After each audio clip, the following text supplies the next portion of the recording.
Good afternoon. Here is my assignment for the object detection.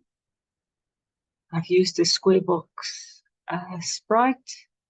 I've declared the object and the pen.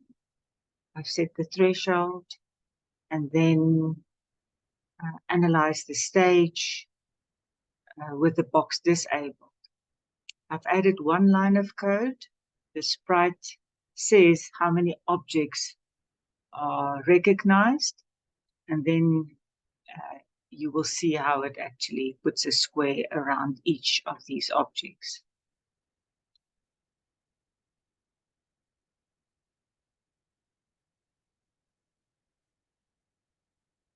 It's 6 objects in this case: the bus, and this car, that one,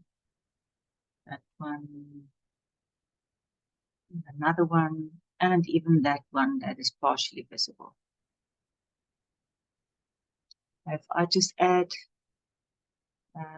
one line of code to just change the backdrop and I run it again. In this case, it's 3 objects: the bicycle, the car, and the person.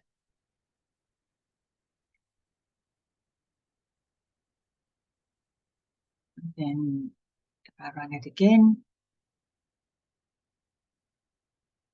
2 objects: the bicycle and the dog.